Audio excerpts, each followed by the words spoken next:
Welcome to news alert. Pahalgam ఉగ్రదాడిని ఖండిస్తూ హైదరాబాద్ లో జరిగిన కొవ్వొత్తుల ర్యాలీలో తెలంగాణ సీఎం రేవంత్ రెడ్డి పాల్గొన్నారు. ఉగ్రదాడి హేయమైన చర్యగా అభివర్ణించిన ఆయన ఉగ్రవాదంపై పోరులో ప్రధానమంత్రి నరేంద్ర మోదీకి యావత్ భారత్ అండగా ఉంటుందని చెప్పారు.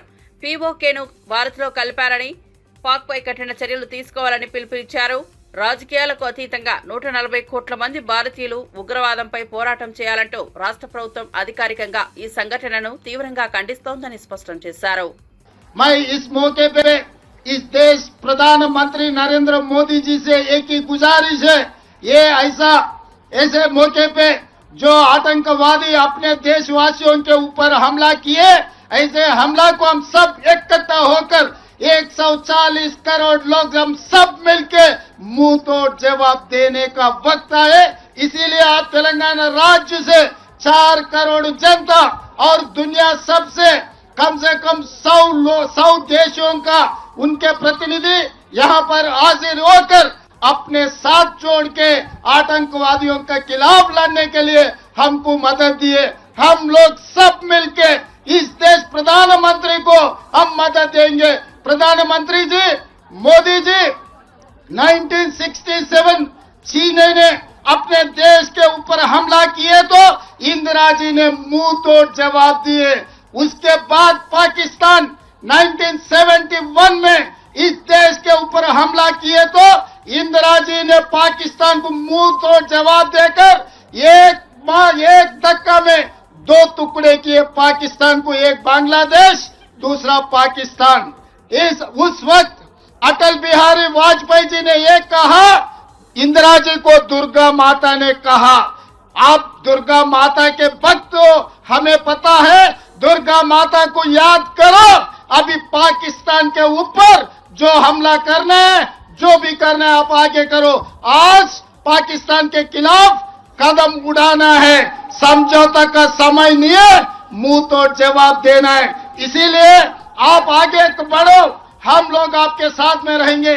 140 करोड़ भारतीय वासियों आपके साथ है. पीओके को पाकिस्तान को 2 टुकड़ा करो, पाक ऑक्युपाइड कश्मीर हिंदुस्तान में मिला दो, हम साथ में रहेंगे. आप दुर्गा माता के भक्त हो ना, इंदिरा जी को याद करो. आज जो मुंह तोड़ जवाब आतंकवादियों को देने के लिए हम लोग यहाँ हैदराबाद शहर में, हम लोग नेकलेस रोड में यहाँ इकट्ठा हो गए. हम आपको मदद.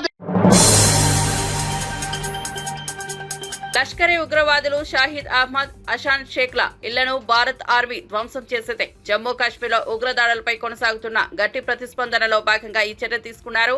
2 ఉగ్రవాదుల కోసం ఆర్మీ గాలింపు చర్యలు ముమ్మరంగా కొనసాగిస్తోంది. పహల్గామ్ దాడి నేపథ్యంలో ఉగ్రమూలాలను పూర్తిగా తరిమికొట్టే దిశగా భద్రతా దళాలు దూకుడుగా ముందుకు సాగుతున్నాయి.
పిఠాపురంలో ఉప ముఖ్యమంత్రి పవన్ కళ్యాణ్ పర్యటన విజయవంతంగా ముగిసింది. కూటమి నాయకులు వర్మ, తంగెళ్ల ఉదయ్ శ్రీనివాస్, పిండం దొరబాబుతో కలిసి పలు అభివృద్ధి కార్యక్రమాలకు శ్రీకారం చుట్టారు.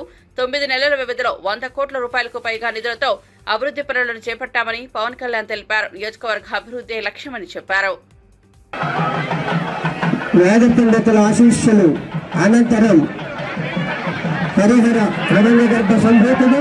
వేదవేంద్ర సత్యనారాయణ స్వామి ఆశీస్సులు అందజేశారు ఈఏ గారు వారి బృందం. అనంతరం పిఠాపురం మండలంలో 130 సిమెంటు, 7 తార్ రోడ్లు, 11.12 కోట్ల నిధులతో 20.23 కిలోమీటర్లు మరియు అభివృద్ధి పనులు శిలాఫలకాన్ని ఆవిష్కరిస్తున్నారు.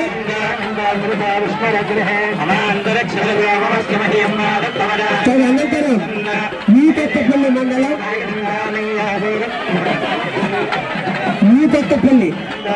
కొత్తపల్లి మండలం 99 సిమెంట్ రోడ్లు 6.69 కోట్ల నిధులతో 11.65 కిలోమీటర్ల మేర మరియు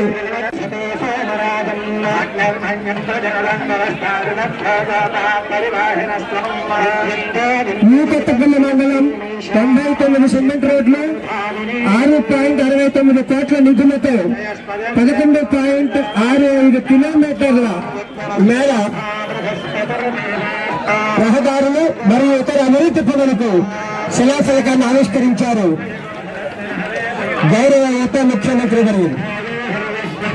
అనంతరం జమ్మపల్లి మండలం 5.9 కిలోమీటర్లు మరియు ఇతర అభివృద్ధి కార్యక్రమాలు వాటికి శిలాఫలకాన్ని ఆవిష్కరిస్తున్నారు. ఈనాటి ముఖ్య అతిథి గౌరవనీయులు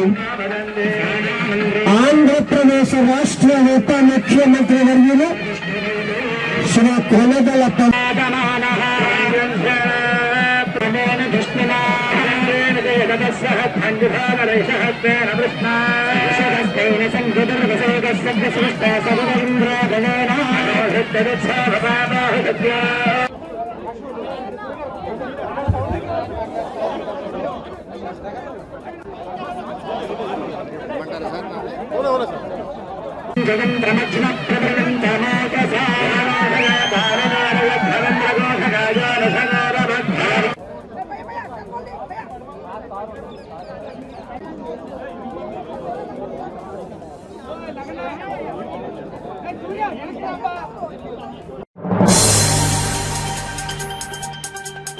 పిఠాపురం నియోజకవర్గంలో డిప్యూటీ సీఎం పవన్ కళ్యాణ్ ప్రత్యేక కార్యక్రమాల్లో పాల్గొన్నారు. రైతులకు వ్యవసాయ యంత్ర పరికరాలు పంపిణీ చేశారు. అలాగే మహిళా సాధికారత కోసం కుట్లు శిక్షణా కేంద్రాన్ని ప్రారంభించి మహిళలకు కుట్టు మిషన్లను అందజేశారు. స్థానిక అభివృద్ధికి ప్రభుత్వం కృషి చేస్తోందన్నారు.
హైదరాబాద్ లో జరుగుతున్న భారత్ సమ్మిట్ 2025లో మంత్రులు శ్రీధర్ బాబు, పొన్నం ప్రభాకర్ పాల్గొన్నారు. ప్రపంచవ్యాప్తంగా 100కు పైగా దేశాల నుంచి వందలాది మంది ప్రముఖులు ఈ సమ్మిట్ కు హాజరయ్యారు. ప్రపంచ శాంతి, న్యాయం, పెట్టుబడుల లక్ష్యంగా జరుగుతున్న ఈ మహాసభలో తెలుగు రాష్ట్రాలకు ప్రత్యేక గుర్తింపు లభించితే తెలంగాణ అభివృద్ధి సాధనలను సమ్మిట్ వేదికగా ప్రపంచానికి పరిచయం చేస్తున్నారు.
పహల్గామ్ ఉగ్రదాడి నేపథ్యంలో కాంగ్రెస్ నేత రాహుల్ గాంధీ కీలక వ్యాఖ్యలు చేశారు. భారతీయులంతా ఒక్కటిగా నిలబడదాం, కాశ్మీర్తో పాటు ఇతర ప్రాంతాల్లోనూ ఉగ్రదాడులకు పాల్పడుతున్నారు. ప్రభుత్వం తీసుకునే ఏ భద్రతా చర్యకైనా నా పూర్తి మద్దతు ఉంటుందని రాహుల్ గాంధీ పేర్కొన్నారు. దేశ భద్రతకు మద్దతుగా అన్ని రాజకీయ పక్షాలు కలిసి రావాలని కూడా ఆయన సూచించారు.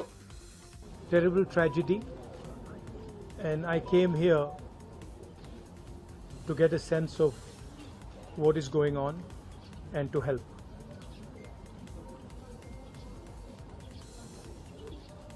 The entire people of Jammu and Kashmir have condemned this terrible action, and they have fully supported the nation at this time. I met one of the people who was injured. I of course couldn't meet other family members and other people because the injured people have gone back. My love and affection to everybody who has lost family members, and I want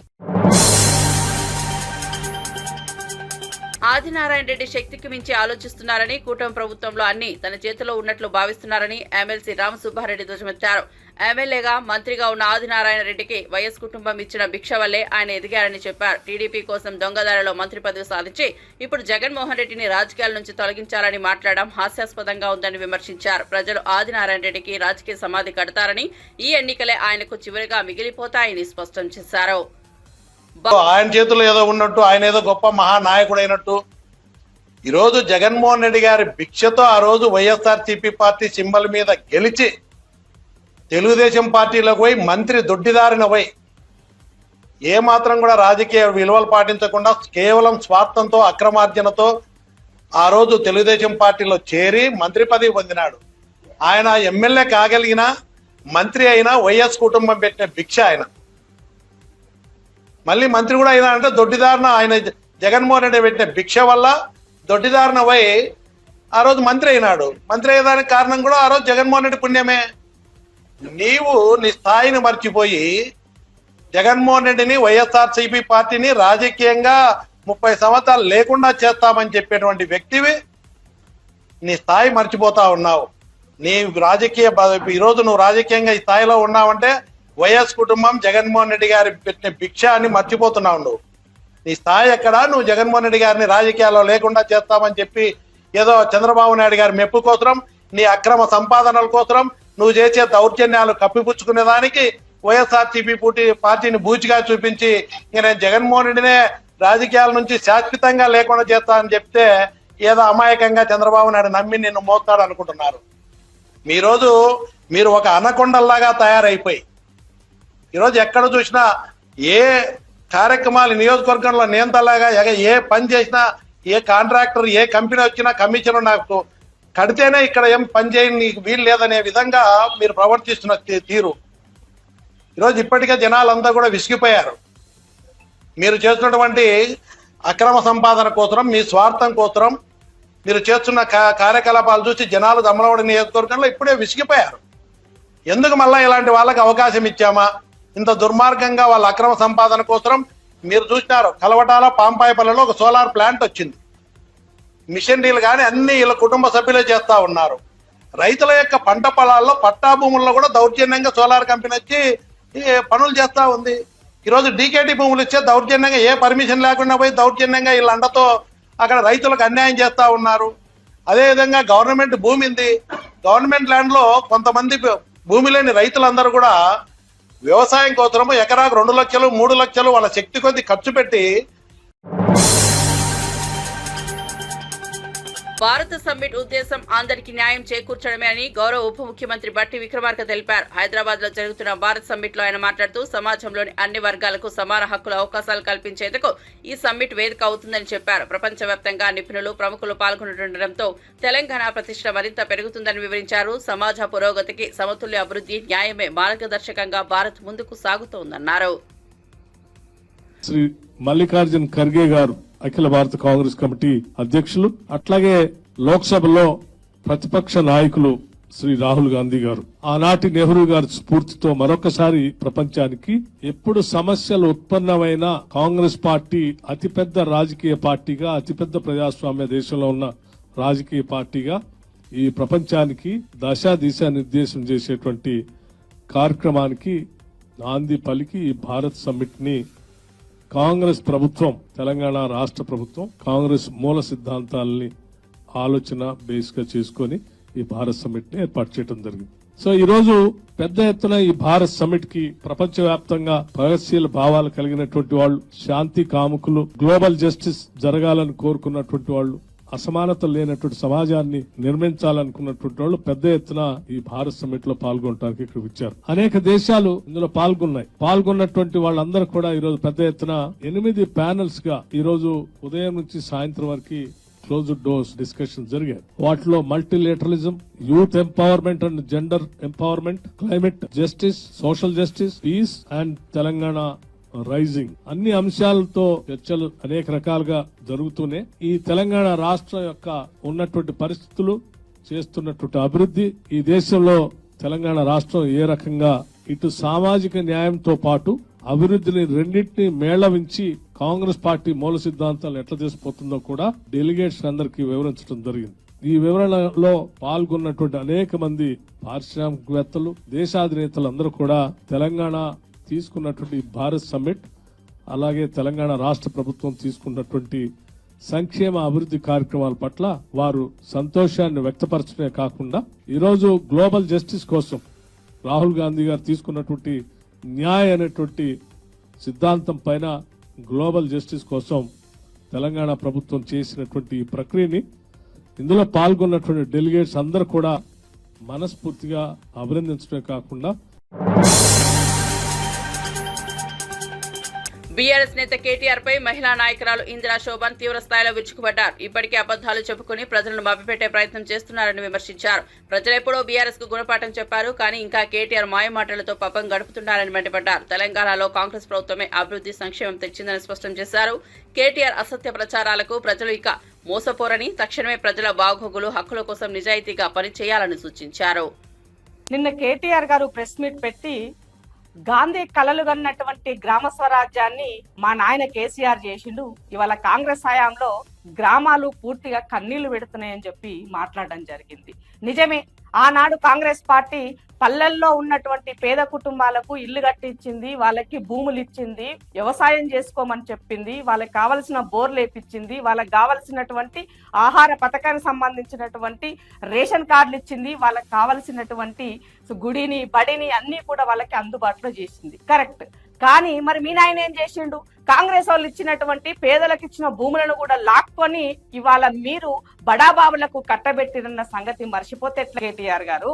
డ్రామాలు బంద్ చేయండి అని అడుగుతున్నాను. అందుకనే పదే గ్రామ స్వరాజ్యము ఇవాళ ఆనాడు గాంధీ గారి యొక్క కళలని 100% కాంగ్రెస్ పార్టీయే తను ఫుల్ఫిల్ చేయడంలో భాగంగానే మా యొక్క మాజీ ప్రధాని అయినటువంటి రాజీవ్ గాంధీ గారు తెచ్చినటువంటి 73వ రాజ్యాంగ సవరణ ద్వారా చేసి చూపించిన సంగతి మర్చిందా అని అడుగుతున్నాను. ఇవాళ మేము చేసిన రిజర్వేషన్ల ద్వారానే గ్రామాల్లో ఉన్నటువంటి మహిళలకి కూడా వాళ్ళకి ఇవాళ ప్రజాప్రతినిధులు అయ్యేటువంటి అవకాశం వచ్చిందన్న సంగతి మర్చినారా అని అడుగుతున్నాను. ఇవాళ గ్రామాల్లో తాగుదామంటే గుక్కడి నీళ్ళేవని మాట్లాడుతున్నటువంటి మీకు మరి మీరు 50,000 కోట్ల రూపాయలు ఖర్చు చేసి మిషన్ భగీరథ తెచ్చినామని చెప్పిండ్రు కదా, మరి ఆ మిషన్ భగీరథ పైపు లైన్ ఏమైనాయి అని అడుగుతున్నాను నేను. ప్రతి ఇంటికి నల్ల నీళ్ళు ఇచ్చినామని చెప్పారు కదా, మరి ఇదంతా అబద్ధమైన మీరే కదా ఒప్పుకున్నారు ఇప్పుడని అడుగుతున్నాను నేను.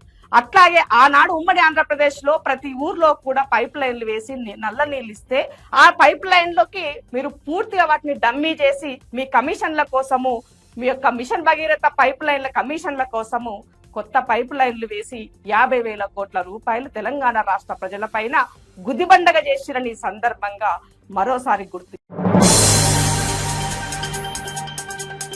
ఏపీ ఎండీసీ గనులను తాకట్టు పెట్టి 9,000 కోట్ల అప్పు తీసుకున్నారని, ఇప్పటికే 10 నెలల్లో 1,00,000 కోట్లకు పైగా అప్పు చేసి రాష్ట్ర ప్రజలపై మోయలేని భారాన్ని మోపాడని పార్వతీపురం మాజీ ఎమ్మెల్యే అలజంగి జోగారావు ఆగ్రహం వ్యక్తం చేశారు. ఇంత భారీగా అప్పు చేసిన నారా చంద్రబాబు నాయుడు ఏ వర్గానికైనా పథకం రూపంలో ₹1 కూడా అందించలేదని విమర్శించారు. ప్రజల కోసం కాదు, కార్పొరేట్ కంపెనీల కోసం రాష్ట్ర సంపదను దోచిపెడుతున్నారని ఆక్షేపించారు. ప్రజలు దీనిపై గట్టిగా స్పందించాల్సిన అవసరం ఉందని పిలుపునిచ్చారు. బ్యాక్డోర్ బాబు విన్యాసాలు ఈ రాష్ట్ర ప్రజలకు తెలుసుకోవాల్సిన బాధ్యత ఎంతైనా ఉంది.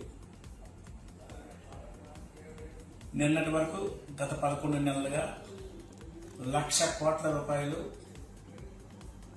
అప్పులు చేసి ఈ రాష్ట్రాన్ని, ఈ రాష్ట్ర ప్రజల మీద భారం పెట్టే చంద్రబాబు నాయుడు కనీ విని ఎరగని రీతిగా గతంలో ఎప్పుడు కూడా చేయని విధముగా 9,000 కోట్ల రూపాయలు ఏపీఎండీసీని తాకట్టు పెట్టి రుణం తీసుకోవడం జరిగింది. చంద్రబాబు నాయుడు నిన్నగాక మొన్న వర్షా పేరట సుమారుగా 60 ఎకరాలను రూపాయికి తాకట్టు పెట్టి ఈరోజు మళ్ళా ఈ రాష్ట్రాన్ని కొల్లగొట్టి నీవు నీ ఎల్లో బ్యాచ్ ఈ రాష్ట్రాన్ని పూర్తిగా దోచుకోవాలని నిర్ణయం తీసుకుంటుంది. ఒకసారి ఈ రాష్ట్ర ప్రధానికం ఆలోచన చేయాల్సిన బాధ్యత ఎంతైనా ఉంది. ఒకవేళ చంద్రబాబు నాయుడు 1,00,000 కోట్ల అప్పులు తీసుకుని ఈ రాష్ట్రంలో రైతాంగానికి ఏమైనా ₹1 ఇచ్చాడా, లేదా 45 సంవత్సరాలు నిన్న అక్కచెలకు ఏమైనా ₹1 ఇచ్చాడా, లేదా ఈ రాష్ట్రంలో ఉండే మహిళలకు కానీ, ఎస్సీ ఎస్టీలకు కానీ, మైనార్టీలకు కానీ ఏమైనా సంక్షేమం అందించాడా అని ఆలోచన చేస్తే ఇచ్చిన హామీని సూపర్ 6 అమలు పరచలేక చేతులు తీసిన బాబు మళ్ళా ఈరోజు బ్యాక్ డోర్ లో ఏపీఎండీసీని తాకట్టు పెట్టి 9,000 రూపాయలు మంజూరు చేసి తీసుకోవడం జరుగుతుంది. అయితే ఈ డబ్బులలో ఎటు పెడుతున్నాడు ఆలోచన చేస్తే కార్పొరేట్ సంస్థలకి, పచ్చదచ్చకి ఈ రాష్ట్ర సంపదని దోచిపెట్టాలని ఆలోచన చేస్తున్న నారా చంద్రబాబు నాయుడికి ఈ రాష్ట్ర ప్రజలకు ఖచ్చితంగా బుద్ధి చెప్తారు. ఖచ్చితంగా బ్యాక్డోర్ బాబు నీ ఆలోచన విధానము ఈ రాష్ట్ర సంపదను కొల్లగొట్టి ఈ రాష్ట్ర సంపదను దోచేయాలని ఆలోచన చేస్తున్న తండ్రి కొడుకులకి త్వరలో ఈ రాష్ట్ర ప్రజలు బుద్ధి చెప్తారని. పహల్గామ్ ఉగ్రదాడిని యావత్ దేశంపై జరిగిన దాడిగా పీసీసీ అధ్యక్షులు షర్మిల పేర్కొన్నారు. ఉగ్రదాడిని మతపరమైన కోణంలో బీజేపీ, ఆర్ఎస్ఎస్ అనుకూల మీడియా చూపిస్తుండడం దురదృష్టకరమని విమర్శించారు. విజయవాడలో కాంగ్రెస్ చేపట్టిన కొవ్వొత్తుల ర్యాలీలో పాల్గొన్న ఆమె ఉగ్రవాదం అణచివేతకు కఠిన చర్యలు తీసుకోవాలని కోరారు. అనంతరం ఏపీసీసీ విస్తృత స్థాయి సమావేశంలో మాట్లాడుతూ భద్రతా వైఫల్యం వల్లే పహల్గామ్లో దాడి జరిగిందని, ప్రధాని మోదీ, హోంమంత్రి అమిత్ షాపై నైతిక బాధ్యత తీసుకుని రాజీనామా చేయాలని డిమాండ్ చేశారు.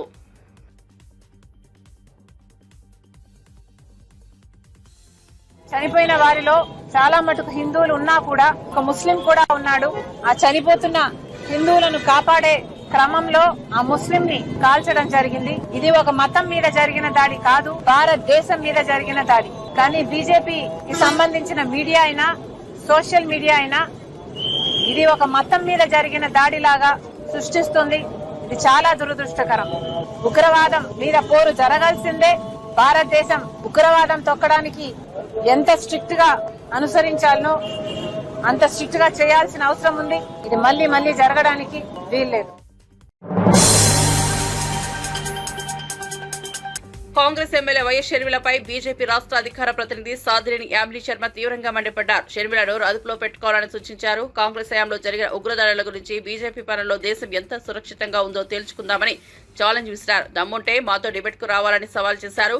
భారత్ భద్రతను రాజకీయంగా అర్థం చేసుకోకుండా విమర్శలు చేయడం బాధాకరమన్నారు. ఉగ్రవాదులు ఎవరైతే ఉన్నారో వారు పర్యాటకులాగా వచ్చినటువంటి మగవారిని వారి దగ్గరికి వెళ్లి మీ పేరేంటి, మీ మతం ఏంటి అని చెప్పని కనుక్కొని మరి వారు ఏ మతస్థులు అని చెప్పని తెలుసుకోవడం కోసం అని చెప్పని వారి ప్యాంటు కూడా విప్పదీసి మరి చూసి కాల్చి చంపినటువంటి ఘటన యావత్ భారతదేశాన్ని కాదు ప్రపంచాన్ని కూడా దిగ్భ్రాంతికి గురి చేసింది.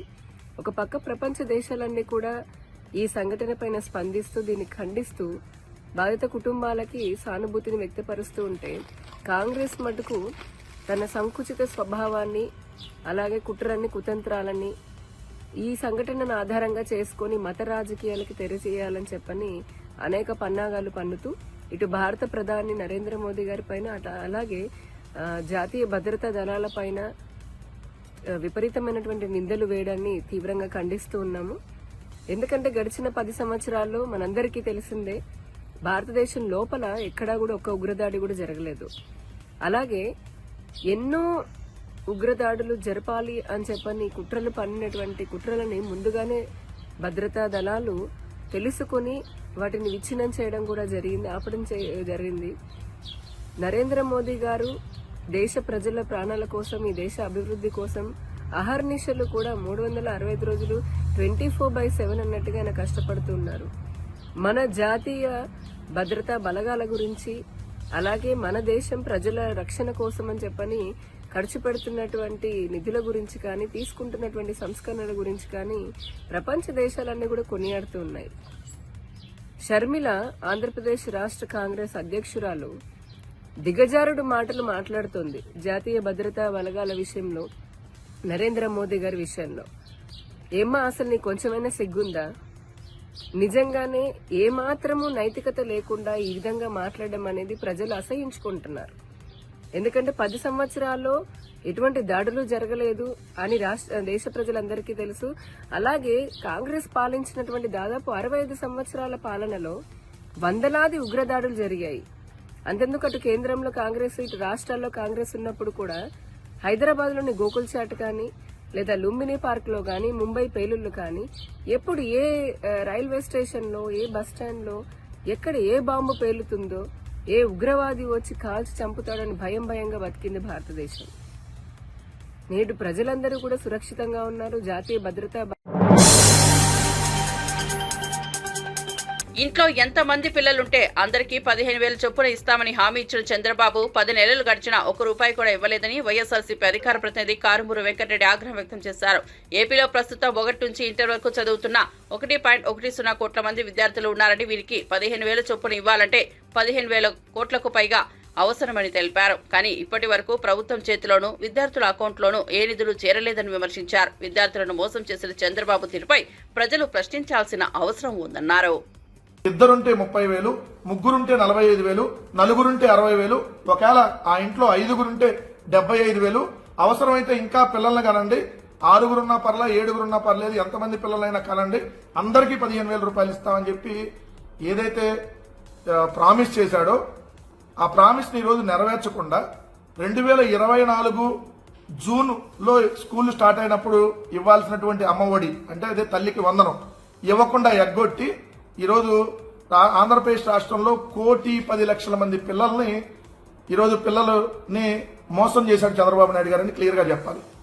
ఎందుకంటే 1వ తరగతి నుంచి ఇంటర్మీడియట్ వరకు చదివేటటువంటి పిల్లలు 1,10,00,000 మంది ఈరోజు ఆంధ్రప్రదేశ్ రాష్ట్రంలో ఉన్నారు.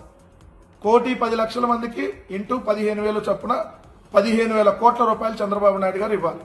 కానీ ఒక్కళ్ళకి కూడా ₹1 కూడా ఇవ్వాలి. ఈరోజు తల్లులందరూ ఎదురు చూస్తా ఉన్నారు, పిల్లలందరూ ఎదురు చూస్తా ఉన్నారు. ఆల్రెడీ ఈ అకాడమిక్ ఇయర్ అయిపోయింది, మళ్ళీ కొత్త అకాడమిక్ ఇయర్ కూడా స్టార్ట్ అవబోతా ఉంది. కానీ ఈ అకాడమిక్ ఇయర్ లో ఈ పథకానికి సంబంధించి పూర్తిగా చంద్రబాబు నాయుడు గారు ఎత్తేసినటువంటి పరిస్థితి. కానీ జగన్మోహన్ రెడ్డి గారు ఉన్నప్పుడు 2019-20 సంవత్సరానికి సంబంధించి 42,33,098 మంది తల్లులకి 6,349 కోట్లు, అలానే 2020-21 సంవత్సరంలో 44,48,865 మంది తల్లుల అకౌంట్ లో 6,673 కోట్లు, తర్వాత 2021-22కి సంబంధించి 42,62,419 మంది తల్లులకి 6,393 కోట్లు, 2022-23లో ఏదైతే 2023 జూన్ నెలలో స్కూల్ స్టార్ట్ అయినటువంటి సమయానికి 42,61,000 మందికి 42,61,965 మంది తల్లుల అకౌంట్ కి 6,392 కోట్లు. అట్లా మొత్తం జగన్మోహన్ రెడ్డి గారు అమ్మఒడి అనేటటువంటి స్కీమ్ కింద 25,808 కోట్ల రూపాయలు జగన్మోహన్ రెడ్డి గారు ప్రతి తల్లి అకౌంట్ లో వేసినటువంటి పరిస్థితి. పిల్లల్ని స్కూల్ కు వెళ్తున్నారో లేదో మానిటరింగ్ కూడా చేసినటువంటి పరిస్థితి. వాలంటీర్ల ఆధ్వర్యంలో వాళ్ళు స్కూల్కి గానీ వెళ్ళకపోతే ఎందుకు వెళ్ళటం లేదు అనే దాన్ని మళ్ళీ ఇంటి దగ్గరికి తల్లిదండ్రుల దగ్గరకు వచ్చి ఎంక్వైరీ చేసి మళ్ళీ స్కూల్ కి సమాచారం ఇచ్చినటువంటి పరిస్థితులు. అంత ట్రాన్స్పరెంట్ గా ఆ రోజు విద్యా వ్యవస్థలో ఒక సమూల మార్పులు తీసుకురావడానికి అమ్మఒడి అనేటువంటి స్కీమ్ తో జగన్మోహన్ రెడ్డి గారు ఏదైతే పేదలందరికీ మంచి చేస్తే ఈరోజు చంద్రబాబు నాయుడు గారు తల్లికి వందనం పేరుతో